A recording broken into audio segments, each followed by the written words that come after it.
Wiwitan, Sunda Jasun gitu ya, ada aliran Jawa Sunda, kemudian ada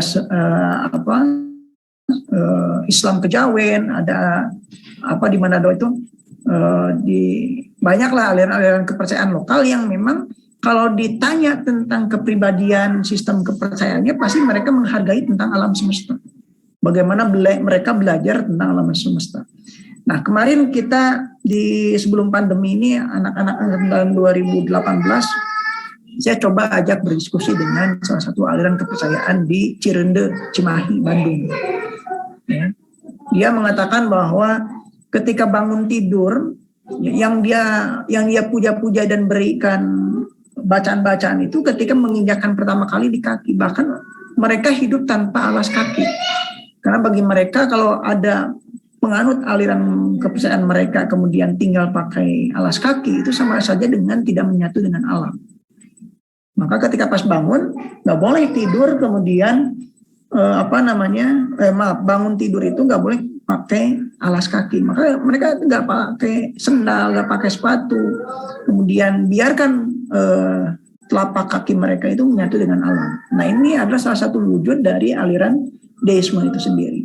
Nah, Hindu nggak seperti deisme yang menyembah alam, karena dia punya konsep ketuhanan yang mempersyaratkan mereka untuk percaya terhadap Tuhan yang lebih dari alam itu sendiri. Karena penyebab dari munculnya alam adalah dewa-dewa, begitu ya.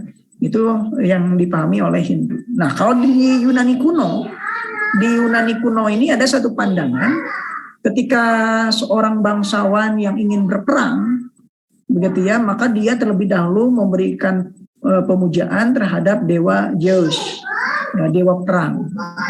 Kemudian ketika dia ingin berlayar mencari ikan ke tengah lautan samudra, maka dia yang sembah adalah dewa Neptunus.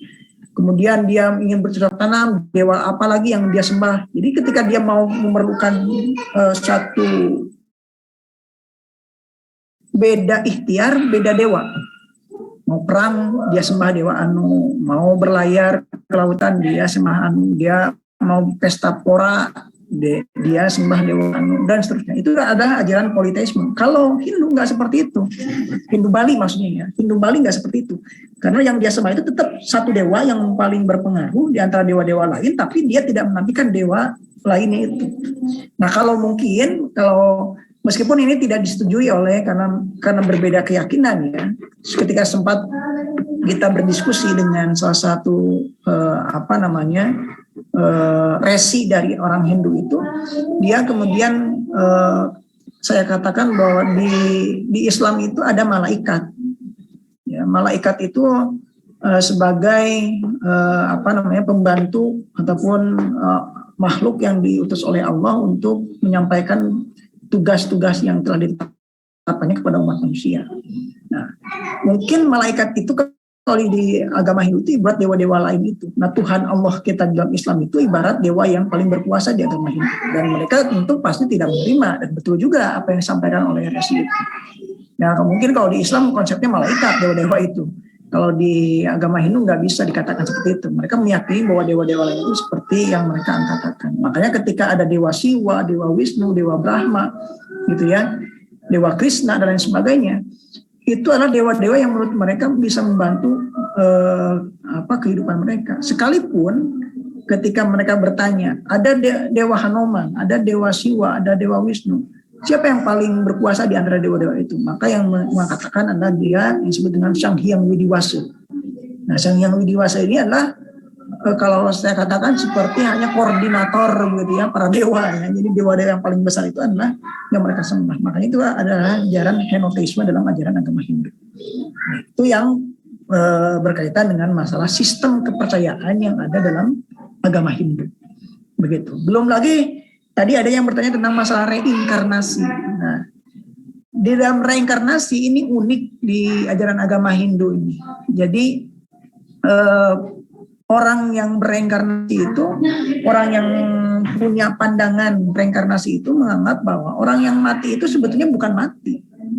Jadi kalau misalkan kita dalam Islam ada konsep kullu nafsin dha'iqatul maut, setiap yang bernyawa akan merasakan mati. Bagi orang yang punya pandangan reinkarnasi Justru itu bukan kematian yang ada, tapi hanya hijrah saja, hanya migrasi roh saja, migrasi nyawa saja. Karena bagi pandangan reinkarnasi sama seperti halnya orang Islam, ya, sama halnya seperti pandangan orang Islam. Karena yang namanya jasad itu pasti akan ada awal, ada akhir. Itu jasad. Jadi yang wajahnya ganteng, wajahnya cantik, kemudian tubuhnya yang masih belum keriput begitu ya, kulit-kulitnya belum keriput, suatu saat akan rusak dan akan menyatu dengan alam, menyatu dengan tanah, karena kita terbuat dari tanah. Dan Hindu sama mengatakan demikian. Tetapi yang namanya ruh itu tidak akan pernah mati. Ruh itu abadi, karena ruh itu hanya semacam daya energi yang ditiupkan oleh dewa. Kalau dalam ajaran agama Hindu, kalau dalam Islam adalah ruh itu adalah spirit, daya energi yang ditiupkan oleh Allah melalui rahim orang tua kita, yaitu ibu, kemudian hiduplah menjadi seorang manusia. Nah, ketika hidup menjadi seorang manusia, maka ruh itulah yang kemudian ketika mati, ketika jasad kita terbatas oleh ruang dan waktu, ya, artinya tubuh kita ini akan suatu saat akan ada awal, ada akhir, maka ruh itu akan mencari jasad lain yang siap menggantikan ruh itu bersemayam. Nah, itulah konsep reinkarnasi dalam agama Hindu. Nah, tentu di dalam Islam yang perlu kita catat adalah ada satu pandangan menarik, salah satunya adalah tentang konsep emanasi dari beberapa filosof muslim, ulama muslim seperti halnya Al-Farabi. Dia mengatakan bahwa ruh itu abadi. Ruh itu tidak akan mati, karena ruh itu konsepnya innalillahi wa inna ilaihi rajiun. Itu adalah bagian dari Allah, maka dia akan kembali kepada Allah. Makanya ketika konsep innalillahi wa inna ilaihi rajiun tentang keabadian ruh dalam Islam itu dibicarakan dalam konteks filsafat agama tuh, dalam filsafat Islam, bahwa apa yang dibangkitkan oleh Allah ketika pasca kematian itu adalah ruh saja. Dalam pandangan Ibnu Arabi dan dalam pandangan Imam Al-Ghazali bukan ruh, melainkan juga dengan jasad. Itu adalah konteks lain ya, bicara tentang reinkarnasi. Nah, yang disampaikan dalam pesan reinkarnasi di sini adalah bahwa orang Hindu memandang bahwa migrasinya ruh, alam ruh kepada jasad yang lain itu karena menganggap bahwa para dewa menciptakan ruh itu dengan jumlah terbatas. Ya, boleh katakan misalkan ruh itu sebagai contoh analoginya diciptakan hanya 100 ruh misalkan. Karena diciptakan hanya dalam jumlah terbatas 100 ruh, maka jasad yang nanti seperti halnya ginilah, seperti halnya HP ini ya, HP kemudian rusak casingnya, rusak cangkangnya, maka butuh software itu pindah ke jasad yang baru begitu. Ya, seperti komputer, laptop itu kan cangkang. Wajah kita, jasad-jasad kita itu adalah cangkang. Maka ketika cangkang-cangkang itu rusak, maka daya kemampuannya itu di dalam jasad kita, kalau dalam hikmah hidup itu disebutnya dengan ruh, maka dia akan mencari jasad lain yang lebih bagus, lebih sempurna, dan bisa hidup lagi ruh di dalam jasad itu. Maka konsep ruh di dalam ajaran agama Hindu itu jumlahnya terbatas. Karena jumlahnya terbatas, maka senantiasa akan berputar layaknya sebuah roda. Dia akan berpindah ke jasad yang lain. Ya, berpindahnya jasad yang lain itu, ya kalau dalam pandangan agama Hindu, dia akan berpindah ke jasad rahim di dalam rahim seorang ibu. Kemudian ketika lahir, kalau lahirnya dalam konteks keadaan manusia, gitu ya, artinya lahir tercipta kembali, tereinkarnasi kembali menjadi manusia. Nah, berarti selama hidupnya, ruh sebelum dia mati itu, dia banyak berbuat kebaikan. Kalau misalkan selama hidupnya di awal dia banyak berbuat kejahatan, maka dia akan tereinkarnasi bukan menjadi manusia. Ada yang bisa menjadi binatang, ada yang menjadi tumbuhan. Reinkarnasinya.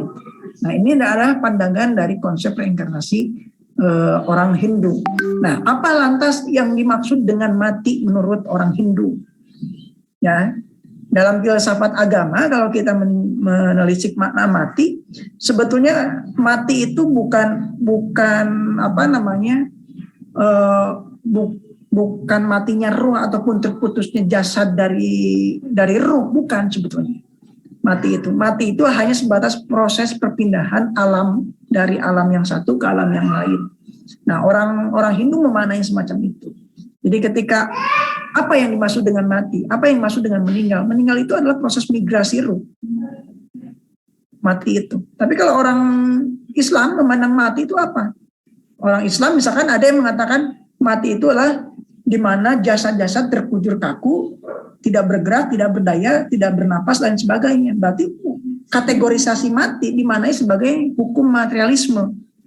Artinya bahwa ukuran mati itu adalah tidak berfungsinya organ-organ tubuh kita, sehingga organ-organ tubuh kita ini nggak bisa difungsikan sebagaimana mestinya. Yang semula mestinya mata bisa melihat, hidung bisa mencium, kemudian paru-paru, hidung bisa bernafas. Tiba-tiba suatu saat ketika kita mati, fungsi-fungsi organ tubuh itu tidak bisa berfungsi kembali, dan itu disebut dengan mati. Nah, kalau kita berpandangan mendefinisikan mati seperti itu sama saja dengan mengartikan bahwa konteks mati kita hanya dalam perspektif ilmu materialistik. Dan ilmu materialistik itu sudah dicontohkan oleh kaum liberal, ya, orang-orang Barat, bahwa kata orang Barat, percaya gak mati itu hanya persoalan tidak berfungsinya organ-organ di dalam tubuh. Jadi sistem organ dalam tubuh, sistem pencernaan mati, berarti ada organ yang mati. Sistem pernapasan mati, ada organ paru-paru yang mati, mungkin saja seperti itu. Seperti halnya kendaraan yang kita selalu pakai. Tiba-tiba kita mau pakai, kendaraannya nggak hidup. Tiba-tiba kita ngomong, ini namanya mobil, motor, kok mati? Nah, kalau kita perdalam, ketika ada teman kita yang ngomong, kok motornya mati? Apa yang disebut dengan mati? Nah, kita tiba-tiba teman kita nanya, apa yang disebut dengan mati? Wah, lu ajak berdebat ya. Nah, iya, kamu kan ngatain bahwa motornya mati. Emang mati dari kemarin ini, kalau hidup kan harus bernapas, harus memberikan gerak sendiri begitu. Nah, apa yang disebut dengan mati? Nah, kalau kita gunakan perspektif materialistik, yang disebut dengan mati itu adalah matinya organ-organ di dalam tubuh. Matinya organ-organ yang ada dalam suatu jasad. Nah, kalau misalkan dalam sepeda motor, berarti mati itu ada bagian-bagian tertentu di dalam organ motor itu yang mati, yang tidak berfungsi, sehingga disebut kita mati. Gitu. Itu pandangan materialisme. Tapi dalam pandangan Islam yang disebut dengan mati itu sebetulnya hampir mirip seperti yang dikatakan oleh orang Hindu. Ya, kalau orang Hindu mengatakan proses migrasi alam ruh kepada alam yang lain, yaitu jasad yang lain, yang disebut dengan reinkarnasi. Kalau dalam pandangan Islam, yang disebut dengan mati itu adalah terambilnya ruh, gitu ya, terambilnya ruh. Terambilnya ruh itu kemana nanti tujuannya? Tujuannya itu adalah untuk kembali kepada sang pemilik ruh. Siapa sang pemilik ruh? Yaitu Allah Subhanahu Wa Taala. Makanya perdebatan dalam ilmu kalam, teologi, ya, karena ini bukan mata kuliah teologi Islam. Dalam teologi Islam nanti akan bertanya tuh tentang persoalan kebangkitan alam akhirat itu. Nanti suatu saat manusia mati itu akan dibangkitkan alam ruhnya atau dengan jasadnya.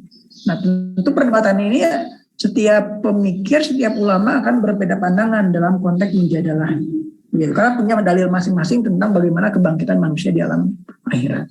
Nah, itulah reinkarnasi. Makanya apakah di Hindu ini masih berlaku tentang hukum reinkarnasi? Ya, tentu masih. Mereka mengatakan bahwa reinkarnasi itu sebagai prasyarat manusia bisa hidup.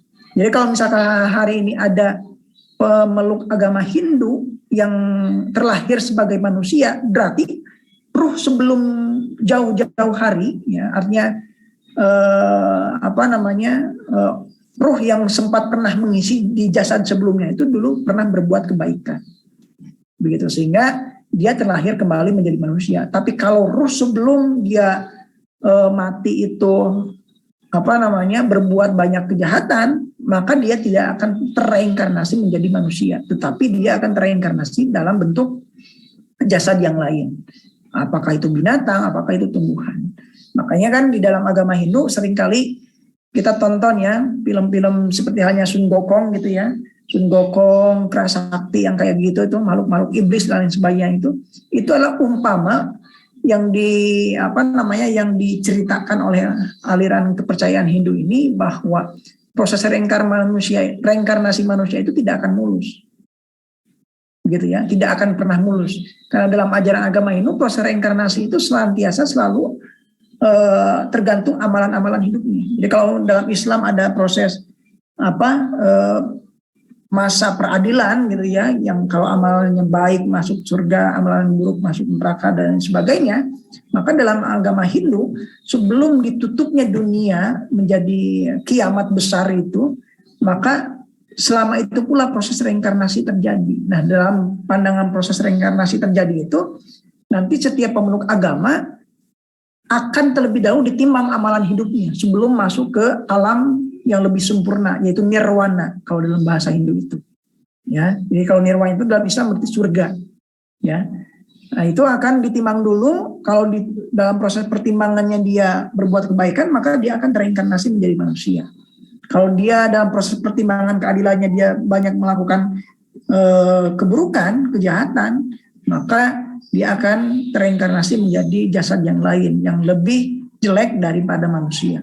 Mungkin itu disebut dengan iblis kah, gitu ya, seperti halnya film-film Sun Gokong gitu. Atau kalau mungkin dia akan tereinkarnasi dalam bentuk manusia berwajah binatang dan sebagainya, ataupun bahkan binatang sekalipun. Nah, ini umpama yang dianalogikan oleh orang-orang Hindu dalam sistem kepercayaan mereka tentang makna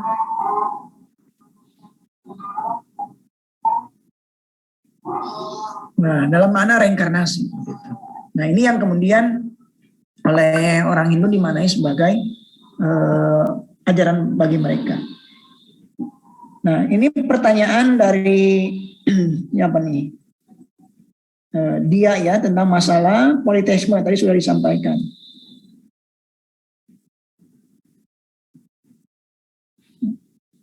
Silakan, ada yang mau ditanggapi dulu nggak? Sampai saya nyari pertanyaan yang belum saya komentari. Ada yang mau beri tanggapan lain? Silakan. Saya simak, dengarkan pertanyaannya, takut ada yang terlewat. Rahmat Nur Hadi ya, tadi sudah ya.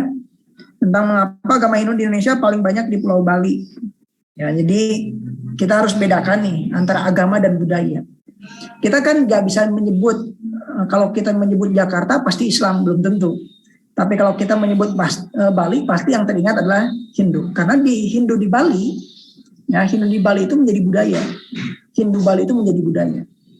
Kenapa dijadikan sebagai budaya?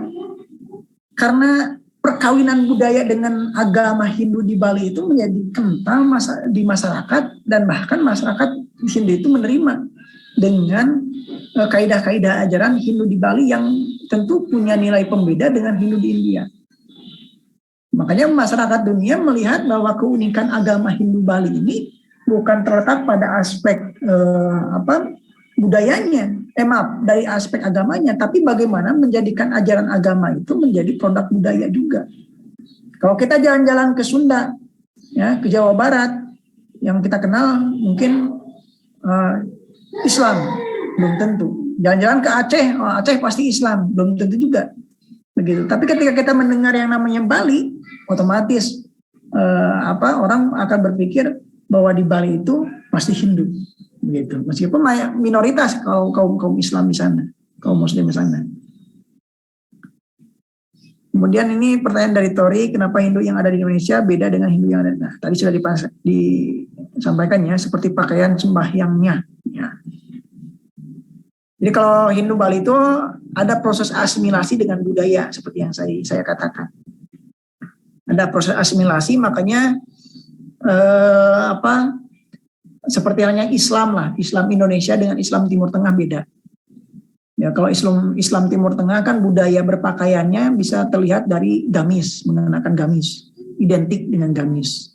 Di Indonesia, ya Islam di Indonesia itu nggak pakai nggak pakai gamis gitu, tapi pakai sarungan, ya pakai sarung. Nah, makanya di Bali pun cara pandang mereka beragama Hindu itu ingin menyesuaikan dengan proses asimilasi terhadap kultur masyarakat setempat. Ya, makanya cara berpakaian itu pasti beda dengan Hindu yang ada di India. Tengku Pani tadi sudah dibahas tentang masalah reinkarnasi. Nah, ini pertanyaan tentang Nur Hafifah. Mengapa agama Hindu disebut Hindu? Hindu itu apa sih maknanya? Tadi dijawab belum nih? Ya, pertanyaan siapa ini? Pertanyaan Nur Hafifah. Nur Hafifah sudah dijawab belum sama narasumber kita nih? Ya, Bapak. Apa tuh jawabannya? Saya cek di voice note yang mana ya, nggak ngetag pertanyaannya Nur Hafifah soalnya.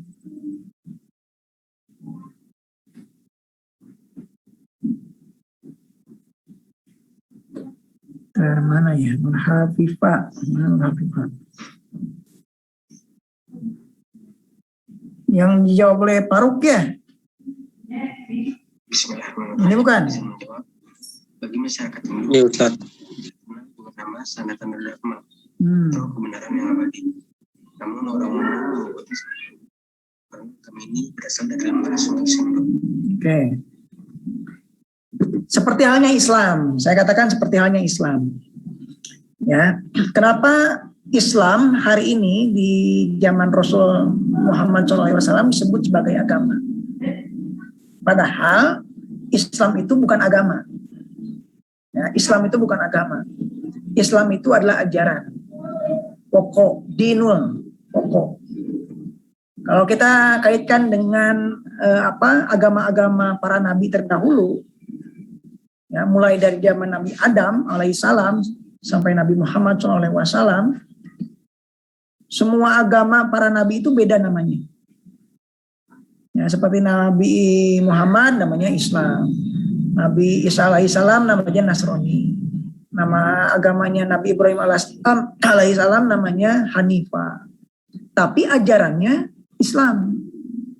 Lantas kemudian di zaman Rasulullah SAW menjadikan Islam sebagai nama agama, diformalitaskan menjadi nama agama karena ingin menjadikan Islam sebagai wujud dari kepribadian umat Islam itu sendiri. Nah, begitupun halnya dengan Hindu. Begitupun dengan halnya Hindu. Ya. Hindu ini adalah satu ajaran yang punya keyakinan terhadap alam juga awalnya. Ya, fenomena alam yang kemudian lahir dari pandangan deisme. Kalau kita tidak loncat ke pemikiran tentang deisme itu, kita juga bisa belajar banyak tentang deisme.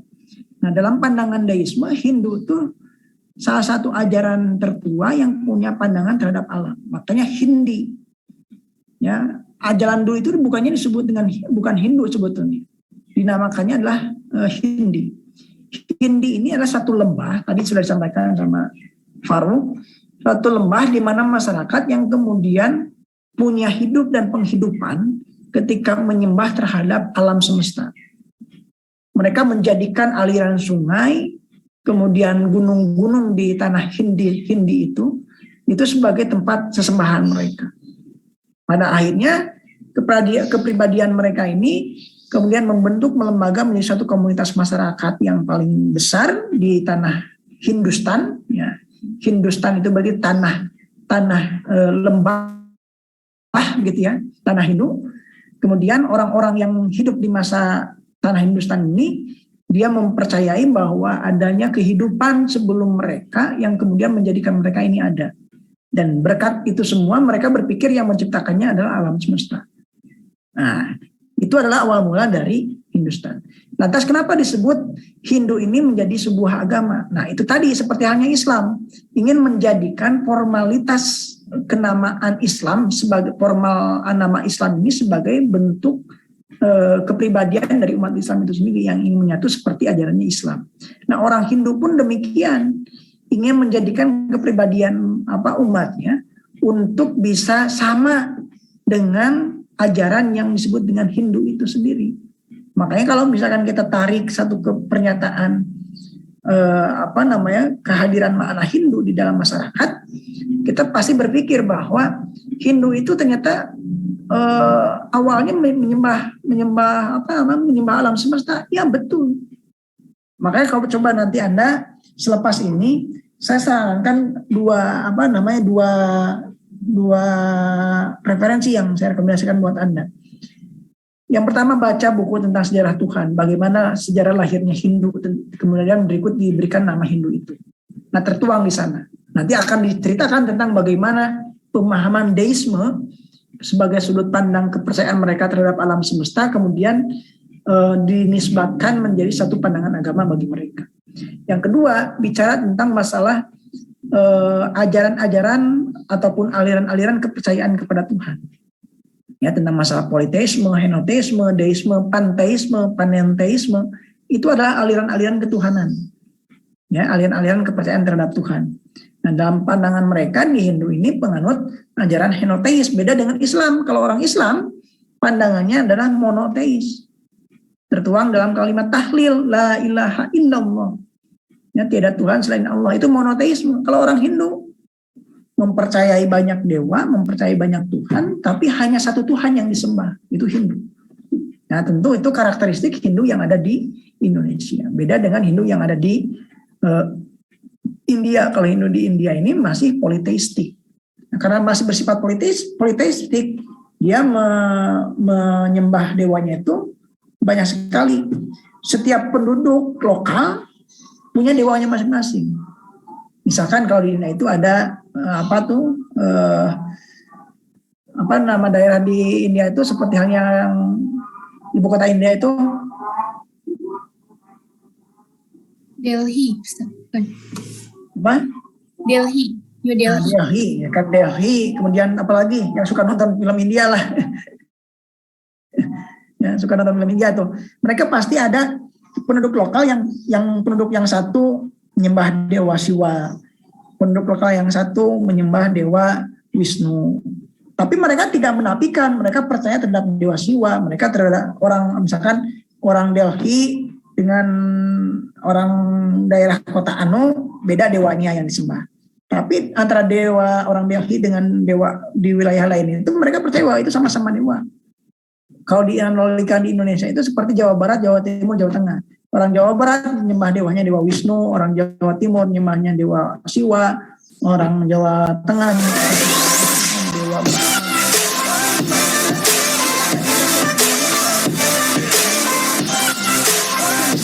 dengan kultur bagi masyarakat dia.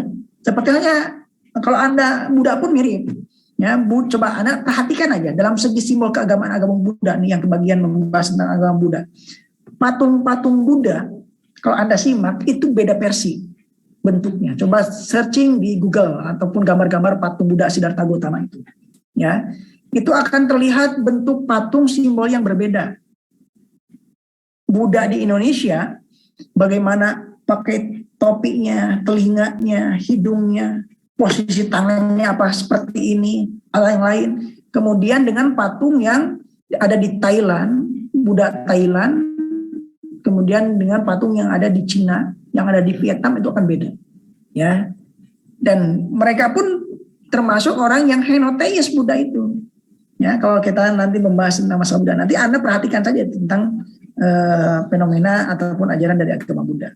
Nah, sepintas tentang masalah ajaran agama Hindu seperti itu. Nah, tampaknya di dalam apa yang Anda tanyakan di dalam diskusi kita pada kesempatan kali ini lebih banyak berkutat pada pembicaraan tentang aliran kepercayaan terhadap Tuhan, kemudian tentang alasan kenapa Hindu Bali tidak sama dengan Hindu yang ada berkembang di India.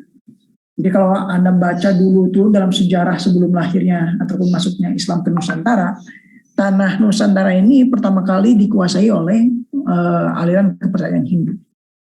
Ya, Hindu itu sangat kuat. Bahkan ketika sebelum Islam lahir ada persaingan keyakinan. Jadi Hindu itu kenapa kuat pada saat itu? Karena mereka mampu melakukan asimilasi dengan masyarakat pribumi pada saat itu. Maka kalau hari ini masih ada masyarakat di sekitar kita yang masih memegang teguh adat-adat kepercayaan lokal terhadap alam, nah itu karena mereka sulit melepaskan budaya pemikiran yang disampaikan oleh Hindu zaman dulu. Gitu. Makanya di dalam Kepmen tentang Kepmen Mendagri kalau nggak salah tahun 2017 nomor 23 panjang lah 23 garis miring berapa gitu, bisa dibaca Anda. Itu aliran kepercayaan lokal itu menjadi salah satu agama ataupun aliran kepercayaan yang diresmikan oleh negara Indonesia. Jadi mereka diakui loh. Kalau dulu kan kita mengenal agama yang diresmikan oleh negara itu cuma Islam, Kristen, Katolik, Protestan, kemudian Hindu, Buddha. Tiba-tiba tahun 2000-an Gus Dur menetapkan Konghucu sebagai agama resmi di negara, berjumlah jadi 6. Ditambah sekarang tahun 2017 ada agama kepercayaan baru yang disebut dengan aliran kepercayaan lokal ataupun penghayat keagamaan. Nah itu menjadi agama ataupun kepercayaan resmi yang diakui negara. Beliau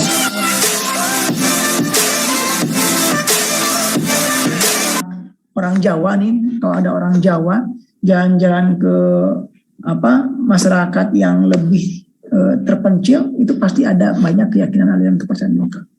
Dan di tengah-tengah kita misalkan di Jakarta jangan kira gak ada loh yang kayak gitu. Meskipun masyarakat kota, tapi ada penduduk masyarakatnya yang masih memegang teguh budaya kepercayaan lokal. Terlebih misalkan seperti halnya Anda jalan-jalan virtual sajalah ke YouTube misalkan, ada yang namanya di Sukabumi itu Kesepuhan Cipta Gelar. Nah, bagaimana masyarakatnya menjadikan budaya, dan mereka ini bukan Islam, tapi mereka meyakini bahwa kepercayaan mereka ini dibangun dengan sistem alam. Nah, sistem alam ini yang kemudian akan membentuk mereka menemukan jati diri sebagai manusia, sebagai makhluk yang kemudian bisa menyembah terhadap Tuhan. Bagaimana mereka menyembah Dewi Sri, misalnya Dewi Padi, dan lain sebagainya. Itu sebagai contoh dari beberapa kasus agama Hindu. Jadi bukan simpulannya, statement saya mengatakan bahwa Hindu Bali ini, Hindu yang ada di Indonesia pada khususnya, ini satu bersifat henoteis, yang kedua bahwa cikal bakal lahirnya Hindu ini berasal dari agama deisme, agama alam yang kemudian melahirkan berbagai macam persoalan animisme di kemudian hari ketika perkembangan metamorfosis pandangan ketuhanan yang ada dalam diri manusia. Begitu. Kiranya begitu barangkali yang dapat disampaikan. Kalau ada yang mau dikomentari lagi, silakan. Pak, izin bertanya. Silakan. Siapa? Herna. Jadi Hindu ini henoteisme ya Pak? Saya kira monoteisme gitu. Soalnya kan mereka Tuhannya gitu Pak. Oke. Seperti yang tadi saya katakan bahwa bedanya monoteisme dengan henoteisme dan politeisme, jadi 3 aliran kepercayaan terhadap Tuhan itu, pertama, kalau monoteisme betul-betul percaya terhadap Tuhan yang satu dan menyembah Tuhan yang satu. Kalau politeisme itu menyembah Tuhan banyak, percaya terhadap Tuhan yang banyak, juga menyembah terhadap Tuhan yang banyak itu. Itu politeisme. Kalau henoteisme percaya terhadap Tuhan yang banyak, tapi Tuhan yang banyak itu yang disembahnya cuma satu. Beda ya, jadi percaya bukan berarti disembah semuanya, itu henoteis itu. Nah, ada dalam keterangan Harun Nasution, salah seorang pemikir Muslim kontemporer, salah satu guru besar di UIN Jakarta, beliau mengatakan gini, bahwa sebelum lahirnya pandangan monoteis dalam beragama, umat manusia itu berasal dari politeis dulu. Nah, di antara politeis menuju monoteis itu, upaya manusia bertuhan terhadap Tuhan yang esa itu dilakukan dengan cara henoteis dalam rangka menghilangkan secara perlahan-lahan pandangan kepercayaan terhadap banyak Tuhan.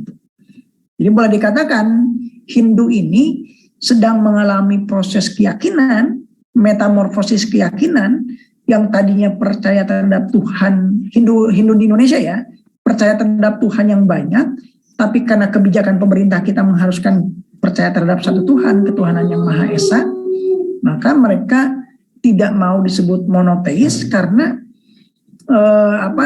mereka tetap percaya terhadap dewa-dewa. Begitu, dewa-dewa yang banyak itu. Tetapi uniknya yang mereka sembah dari para dewa itu cuma satu. Kalau kita belajar tentang sejarah peradaban Islam, bagaimana masyarakat Mekah atau masyarakat Hijaz pada zaman dulu, dia menyembah banyak dewa patung gitu ya, Lata, Uja, Hubal, Gaisan dan sebagainya itu, mereka menyembah dewanya itu pasti disimpan di antara Ka'bah begitu ya, kemudian setiap orang menyembah sesuai dengan dewa yang dia buat. ada yang terbuat dari emas, terbuat dari tanah liat, terbuat dari kayu, terbuat dari batu-batuan. Mereka akan punya Tuhan yang dewa-dewa yang berbeda-beda. Itu politeisme banget. Tapi tiba-tiba ketika Nabi Muhammad SAW terlahir, kemudian mendakwahkan Islam, kemudian dibabat semua patung-patung itu digantikan dengan monoteisme yang disebut dengan la ilaha illallah. Akhirnya orang masyarakat Arab yang tadinya politeis berubah menjadi monoteisme. Nah, di Hindu, saya katakan dalam makna henoteis ini dalam rangka proses menuju metamorfosis monoteis. Jadi maka tadi saya ceritakan nih, ketika saya bertanya kepada beberapa teman yang Hindu juga, karena memang kajian saya S2 S3-nya bicara tentang studi agama-agama, ya spesifikasinya di sana. Ketika saya katakan bahwa apakah dewa-dewa yang yang kamu sembah itu sama tidak dengan konsep yang ada dalam Islam tentang malaikat? Mereka katakan beda. Ya. Kalau kita kan katakan malaikat itu asistennya Allah Subhanahu wa taala. Nah, kalau dalam Islam itu kenapa dikatakan asistennya? Karena mereka membantu misi-misi ketuhanan, bagaimana menyampaikan wahyu, menyampaikan rezeki, mencabut nyawa melalui para peran malaikat itu. Nah, dewa-dewa di Hindu pun demikian, ada dewa Siwa, dewa kematian. Ada yang namanya dewa Brahma, dewa pemberi rezeki dan wahyu dan sebagainya. Ada dewa Wisnu dan sebagainya, punya peran masing-masing. Nah, saya katakan kalau dalam Islam itu mungkin malaikat, bagi mereka bukan. Gitu. Jadi ya tidak bisa saya paksakan karena memang keyakinan mereka semacam itu. Gitu ya. Itulah nilai-nilai yang ada dalam pandangan mereka. Makanya monoteistik ini adalah harus percaya terhadap satu Tuhan dan yang disembah hanya satu Tuhan. Itu monoteistik karakternya. Tapi kalau henoteis percaya terhadap banyak dewa atau Tuhan, tapi yang disembah cuma satu. Kalau politeistik percaya terhadap Tuhan yang banyak dan yang disembah pun Tuhan yang banyak itu. Itu yang kemudian membedakan antara makna politeis, henoteis, dan monoteis. Begitu Herna. Iya Pak, terima kasih. Kan? Kalau untuk itu kan teman saya bilang bahwa Tuhan mereka itu satu, yang Widi gitu. Nah berarti yang Widi itu juga bagian dari Dewa Brahma, Dewa Wisnu gitu ya Pak? Betul. Bukan, iya. Maka tadi saya katakan seperti hal yang gini, di antara para dewa-dewa mereka itu mana dewa yang paling berkuasa, mana dewa yang paling besar. Seperti kisah Raja Namrud ketika patung-patungnya dihancurkan oleh Nabi Ibrahim. Ya, ketika dihancurkan oleh Nabi Ibrahim alaihissalam, kemudian bertanya Raja Namrud, kenapa patung-patung yang kecil ini pada hancur? Kemudian panggillah Nabi Ibrahim sebagai dalang kerusuhan dari semua penghancuran patung-patung itu. Kemudian jawaban Nabi Ibrahim, mungkin di antara patung-patung ini, patung yang besar yang menghancurkan patung-patung kecil itu. Karena patung besar itu ingin berkuasa. Tuhan yang paling besar itu yang paling ingin berkuasa di antara dewa-dewa patung kecil itu. Logikanya semacam itu. Jadi orang-orang yang punya pandangan henoteis ini, dia tidak menafikan ya percaya terhadap dewa Wisnu, dewa Siwa, dewa Brahma, ya, dewa apalagi itulah di agama Hindu itu ada dewa Hanuman dan sebagainya. Mereka percaya, gitu. Tapi kepercayaan mereka yang disembah itu adalah di mana di antara para dewa yang kemudian memiliki keperkasaan, kekuasaan yang paling luar biasa di antara para dewa yang lain. Gitu. Makanya kalau di Hindu Bali itu kalau ditanya siapa dewa yang kamu sembah, Sang Hyang Widiwasa. Siapa yang Sang Hyang Widiwasa? Sang Hyang Widiwasa itu adalah mereka dewa-dewa yang kemudian masuk ke dalam golongan dewa Brahma. Karena dewa Brahma ini termasuk dewa yang mengayomi seluruh para dewa yang lain. Sehingga dianalogikannya seperti itu. Disebutnya Sang Hyang Widiwasa. Tapi kalau di Hindu India, dikenal gak istilah Sang Hyang Widiwasa? Di India gak kenal yang namanya siapa sih Sang Hyang Widiwasa. Kalau di India gitu. Makanya beda antara Hindu Bali dengan Hindu India. Gitu. Dari segi aliran kepercayaan Tuhannya. Gitu Herna. Oke, terima kasih Pak. Ada yang lain atau dirasa cukup? Kalau masih ada yang mau disampaikan silakan ya. Kalau masih belum bisa menyampaikan via Zoom meeting boleh disampaikan di WA aku. Masih ada kelas gak hari ini? Masih Pak. Mata kuliah apa? teori belajar pembelajaran. Jam berapa? 1. Iya Pak, jam 1. Sementara barangkali begitulah ya. Kita tadi masuk jam berapa? Jam 10.16. 1, 2, 3. 3 jam kurang. 3 jam lebih. Maaf. 3 jam lebih seperempat. Oke, demikian barangkali karena waktunya sudah melampaui batas. Tapi kalau memang ada yang mau didiskusikan kembali silakan. Kalau sekiranya masih ada atau nggak ada, di ruang virtual Zoom ini bisa disampaikan di ruang WA group. Terima kasih. Kita akhiri dengan alhamdulillahirobbilalamin. Mudah-mudahan berkah, sukses, sehat-sehat semuanya, dan jangan lupa isi absensi yang belum ya, karena patokan standar penilaian indikator kehadiran saya ada di dalam absensi, termasuk screenshot dari kehadiran di Zoom atau yang suka ngintip-ngintip di WA group gitu ya. Terima kasih. Assalamualaikum warahmatullahi taala wabarakatuh. Waalaikumsalam warahmatullahi wabarakatuh. Terima kasih Pak. Yo,